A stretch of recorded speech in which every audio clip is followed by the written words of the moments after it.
सहनाववतु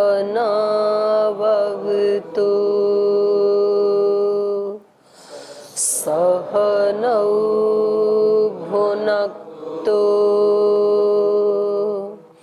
सह वीर्यं करवावहै तेजस्विनावधीतमस्तु मा विद्विषावहै।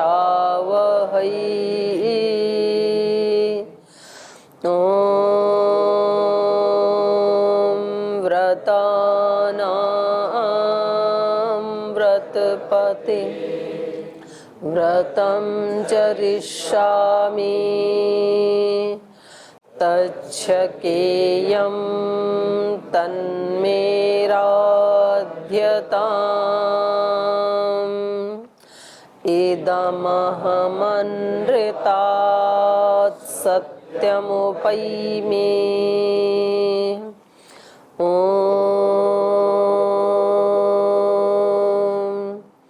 शांति शांति शांति।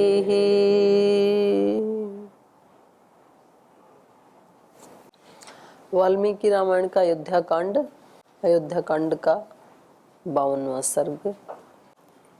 51वें सर्ग में सभी मंत्रियों ने मिलकर के महाराज दशरथ से बताया था कि किसी न किसी राजा को राज सिंहासन पे अभिषिक्त कर देना चाहिए, क्योंकि जिस राज्य में कोई राजा नहीं होता है वहाँ अराजकता फैल जाती है।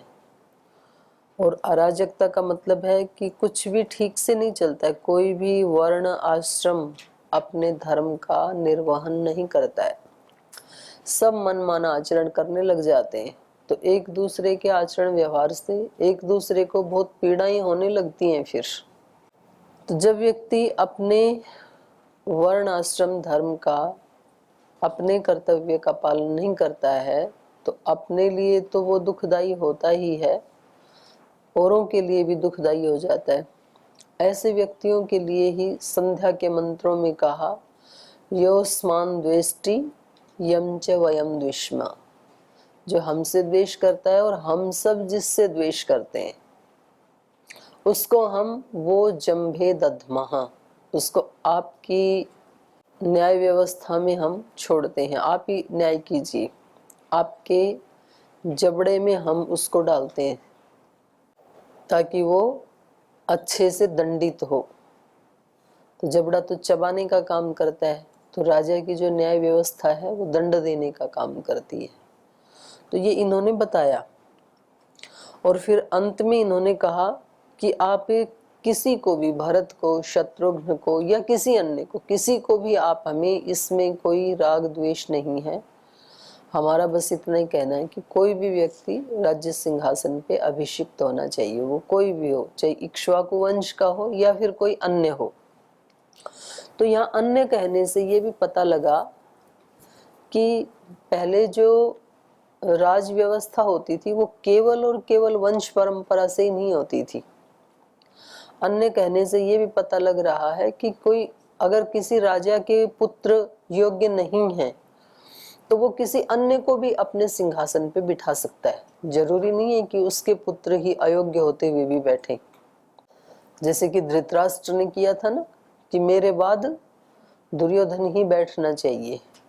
तो ऐसी प्रथा थी नहीं, तो ये गलत था।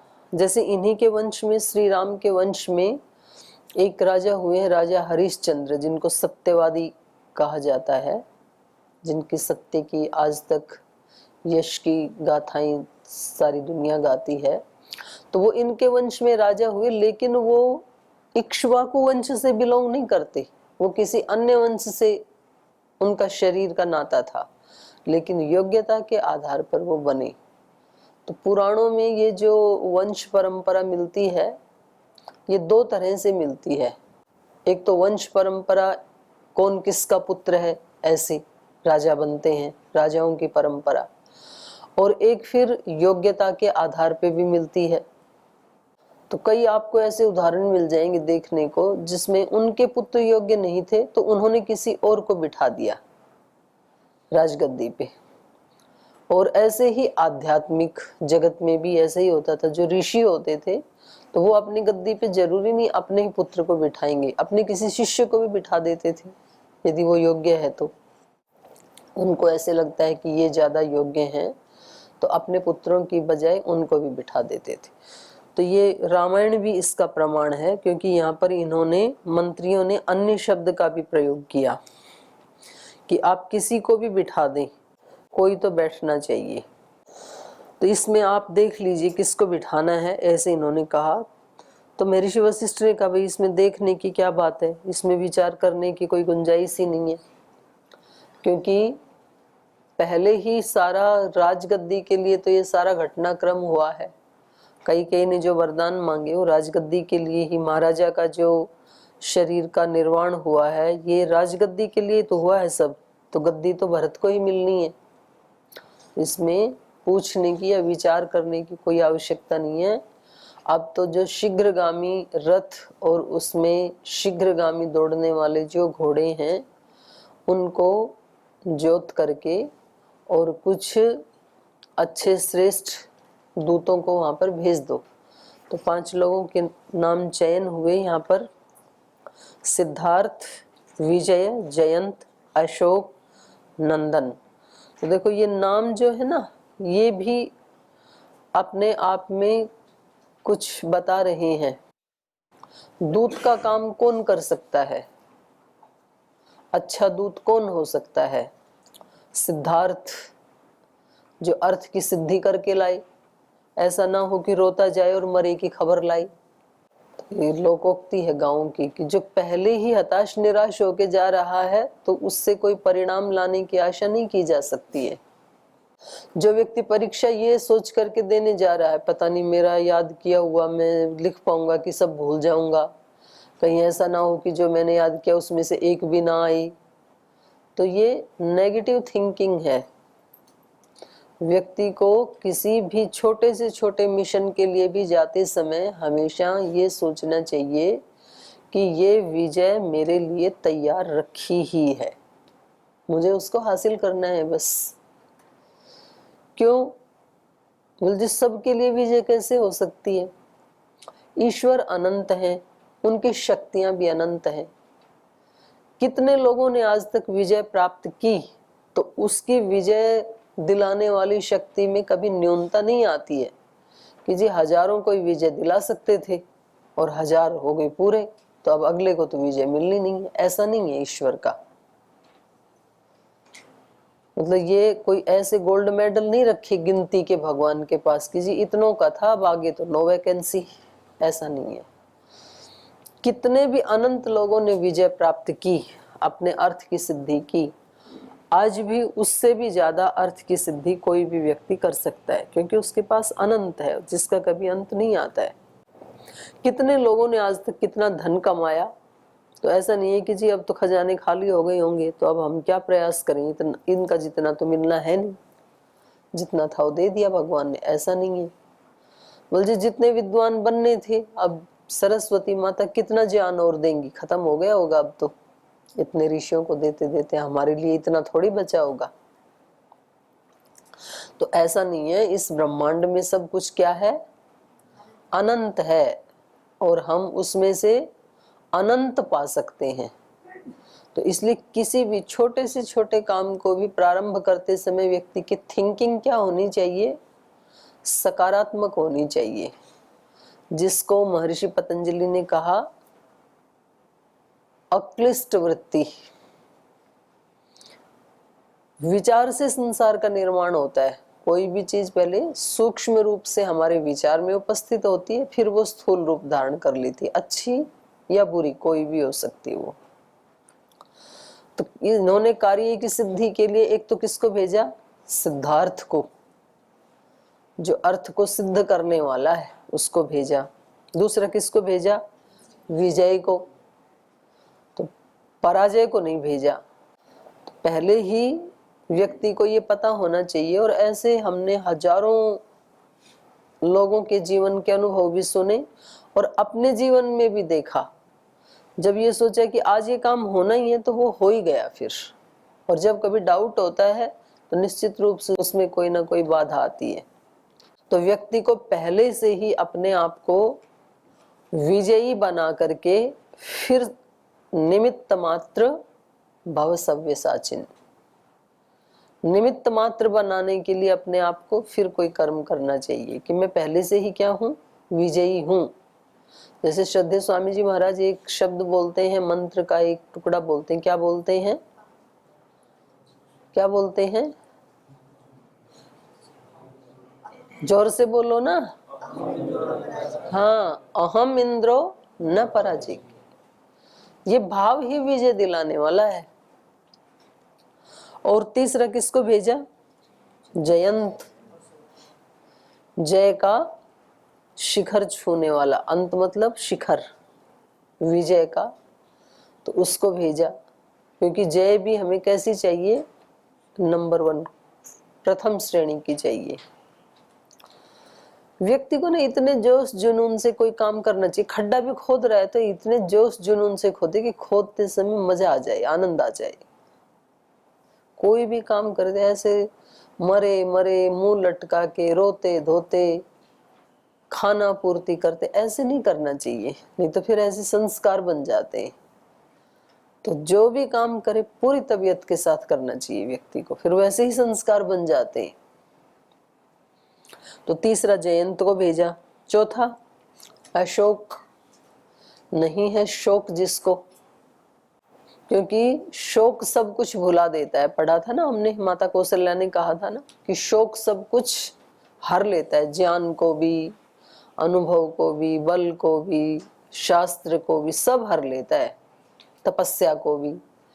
तो व्यक्ति को कैसे रहना चाहिए? शोकातीत, शोक रहित। चाहे कितनी भी कोई शारीरिक परेशानी है, कितनी भी मानसिक परेशानी है, आर्थिक परेशानी है, सामाजिक परेशानी है, पारिवारिक परेशानी है, राजनीतिक परेशानी है, कोई भी दिक्कत क्यों ना हो, लेकिन तो भी व्यक्ति को कैसा रहना चाहिए? शोकातीत, अशोक रहना चाहिए, शोक रहित।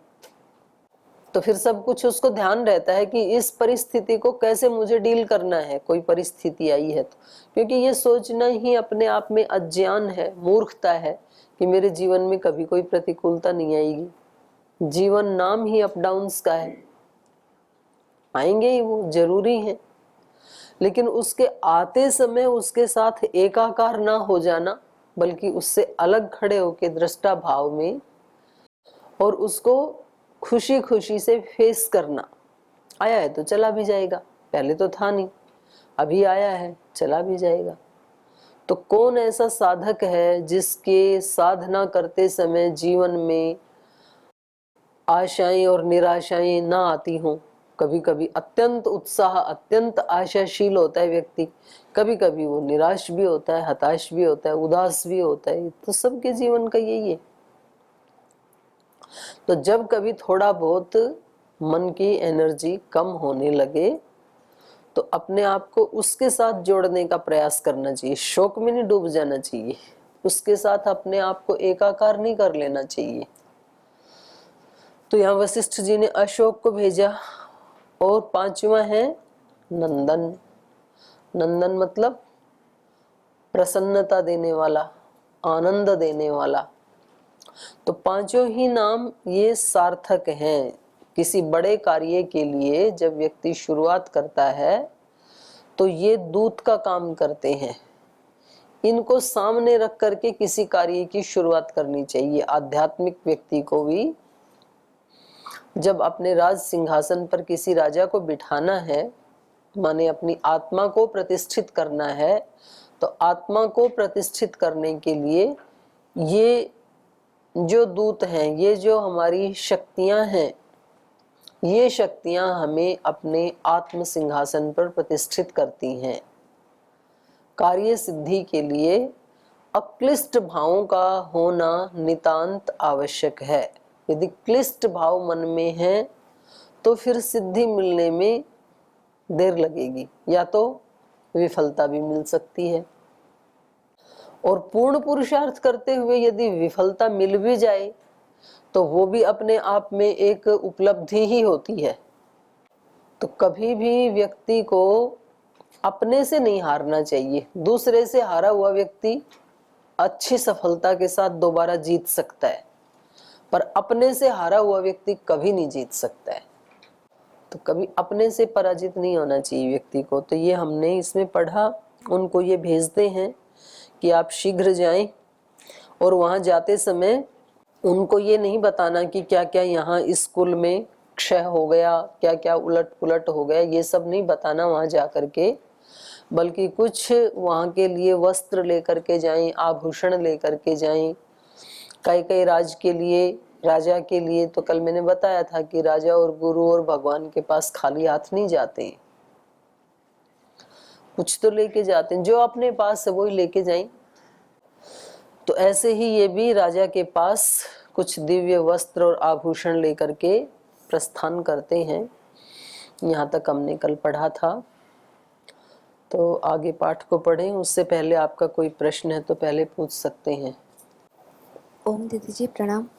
दीदी जी, इसमें महर्षि वशिष्ठ जी ने उन दूतों को चुना जो कि वाक्पटु थे, मतलब वहाँ जाकर ऐसा भाव प्रकट कर पाए कि उनको शोक का पता ना चले, जो इतनी बड़ी दुर्घटना घर में हुई है वो छिप जाए। तो जैसे हम अपने जीवन में देखते हैं तो असल में इन्होंने ऐसे व्यक्तियों को नहीं चुना था कि जो उसको छिपाई, जो जल्दी जाएं और उनको लेके आई, वो था मुख्य रूप से। मतलब उनको ऐसे आभूषण इत्यादि सारी चीजें उनको हाँ वो ठीक है, सत्य वो पता ना चले।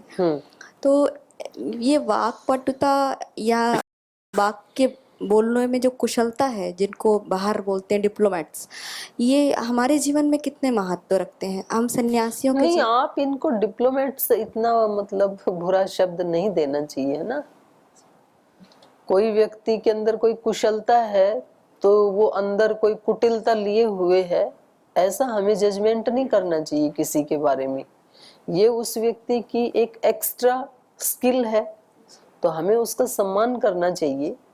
पर उस स्किल से जरूर वो ऐसा भी होता है, माना कि कुछ लोग ऐसे होते हैं कि जो बोलते हैं वैसा जीते नहीं है, लेकिन इसका मतलब ये नहीं कि हर अच्छा बोलने वाला ऐसा ही होता है। ये भी फिर एक अन्याय हो जाएगा। मैं नकारात्मक वे में नहीं ले जा रही हूँ, क्योंकि ये जो लोग हैं, आप कह रहे हो ना कि भैया वाक्पटु हैं इसलिए इनको भेज रहे हैं, तो ऐसे वाक्पटु होना वो कितना महत्व रखता है जीवन में। तो ये जरूरी नहीं है कि जो वाक्पटु है वो उसका जीवन वैसा नहीं होगा। नहीं होगा तब तो ठीक है, उसको वैसा बनाना चाहिए, ये ठीक है।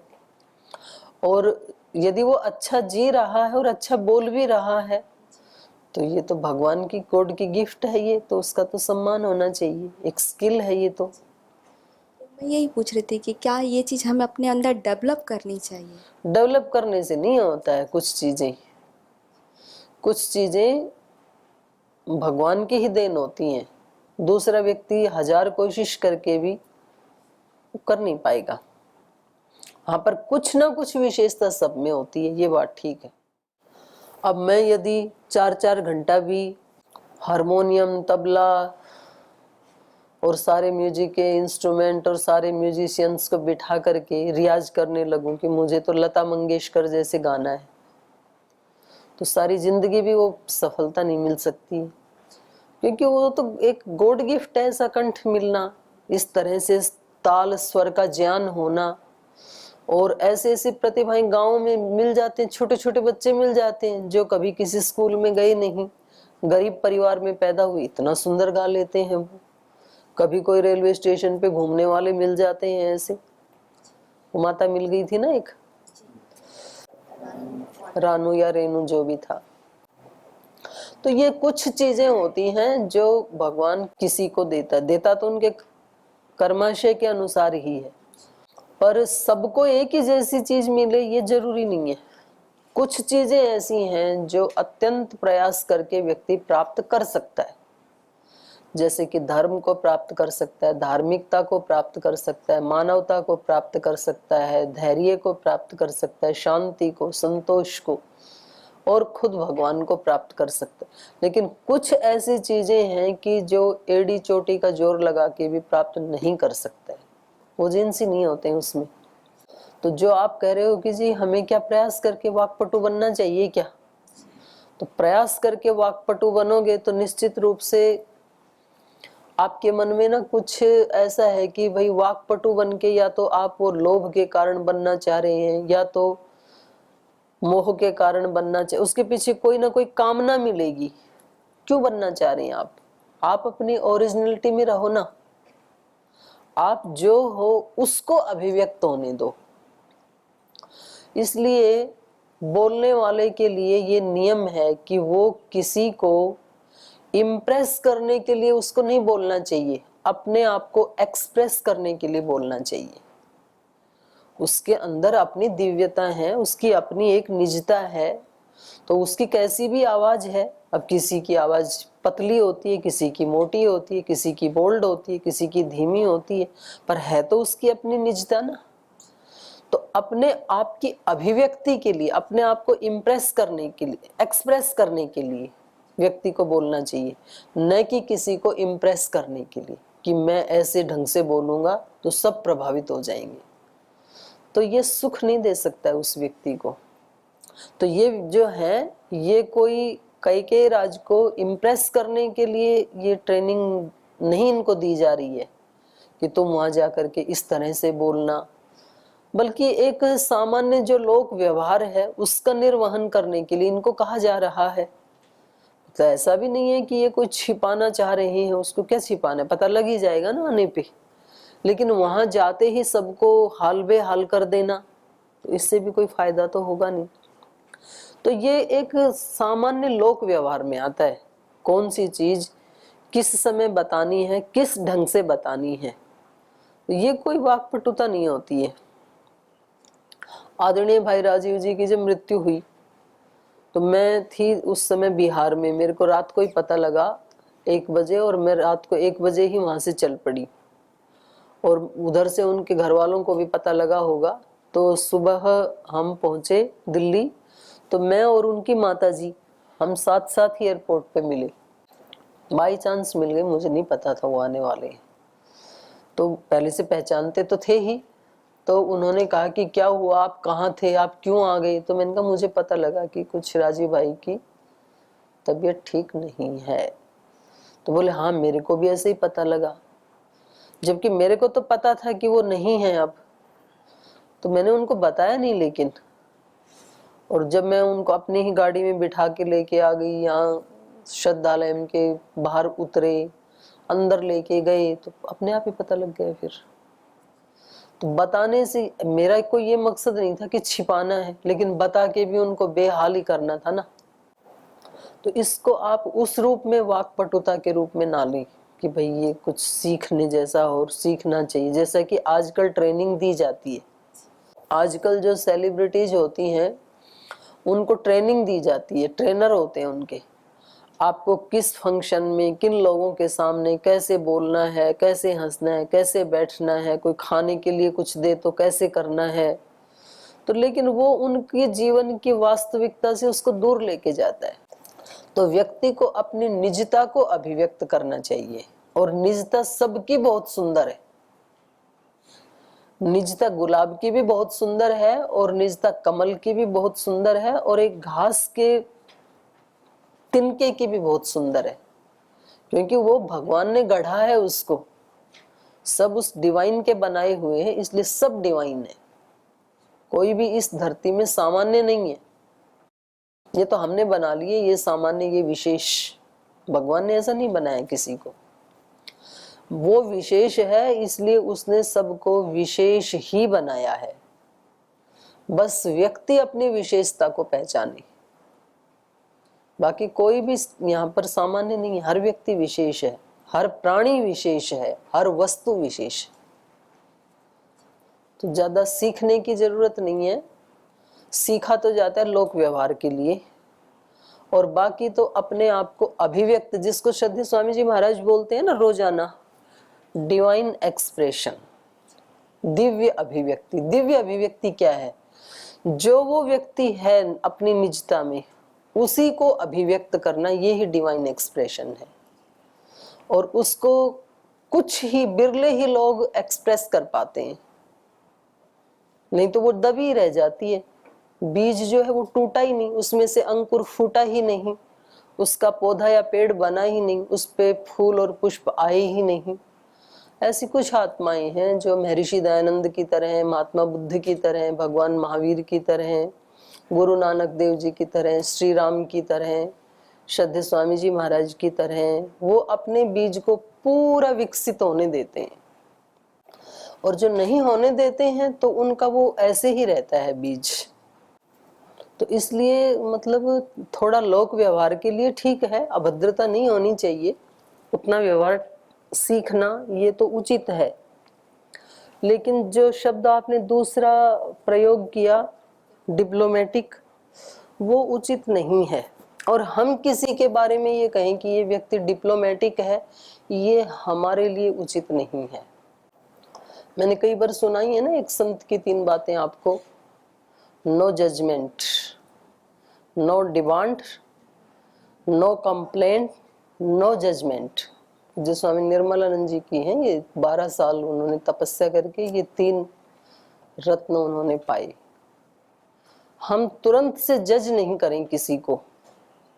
कई बार क्या होता है, कभी किसी बड़े से शोरूम में कोई साधारण कपड़े पहन करके कोई व्यक्ति चला जाए, और वो शोरूम वाले, वो गया था कोई बड़ी कार खरीदने, और वहां के जो मैनेजर थे उन्होंने उनको इसलिए धक्का मार के निकाल दिया, बोलिए खरीदेगा कार, पता भी है आप कौन से शोरूम में आए हो, पता भी है यहाँ की वस्तुओं की कीमत कितनी है, कहीं आपका दिमाग तो नहीं सटक गया। और वो बेचारा गिड़गिड़ा रहा है, अरे भाई मेरे को देखने दो, मेरे को कार खरीदनी है। बोले पता नहीं कहाँ से आ जाते हैं ऐसे मुंह उठा के, तो उनको निकाल दिया धक्के मार करके। और अब वो बेचारा क्या करे, वो गिड़गिड़ाता ही रह गया। अब थोड़ी देर के बाद वो किसी एक व्यक्ति को साथ लेके आया जो पूरे बूटेड सूटेड थे, अच्छी ड्रेस पहनी थी उन्होंने। तो उनको देखते ही वो उनको अंदर ले गए, सर आइए, आप ठंडा लेंगे कि गरम लेंगे? तो वो उसने अपना चश्मा उतारा, उसके ऐसे ऐसे जूते, और बोले पहले गाड़ियां, हाँ सर आइए आइए, उसको ऐसे ऐसे दिखा रहे वो।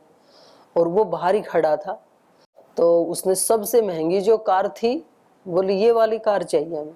जी सर आप आइए, आपका कुछ फॉर्मेलिटीज है वो पूरी करवा लेते हैं, आपको बहुत बहुत बधाई हो, कार आपकी ही है, ये आप जैसे लोगों के लिए ही बनी है। इतने सारे उसको मक्खन मलाई लगाए।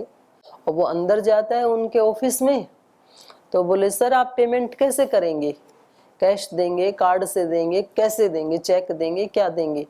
बोले पेमेंट तो मेरे दादाजी करेंगे, वो बाहर हैं, तो उनको बुलाया जाए। तो उन्होंने कहा कि भाई बुलाओ, बाहर कोई व्यक्ति हैं। तो बोले नहीं नहीं मैं ही बुला लेता हूँ। तो वो आगे आगे और पीछे पीछे वही बुजुर्ग जो साधारण कपड़े में आए थे थोड़ी देर पहले। तो उनको आता हुआ देख करके वो फिर चिल्लाई, महिला जो मैनेजर थी, बोले आप फिर आ गए, अभी तो आपको धक्के मार के निकाला था। तो उस व्यक्ति ने कहा मैम आप क्या बोल रही हैं और किसको बोल रही हैं? बोल सर ये आपके साथ हैं क्या? बोले हाँ ये मेरे साथ नहीं है, मैं इनके साथ हूँ, असली कार के खरीदने वाले ये हैं, मैं नहीं हूँ। तो अब उसको बेचारी को काटे तो फोन नहीं उसमें। उन्होंने समझाया कि कभी भी किसी व्यक्ति के साधारण कपड़े देख करके, साधारण वेशभूषा देख करके कभी भी उसकी औकात का आप जजमेंट मत करना।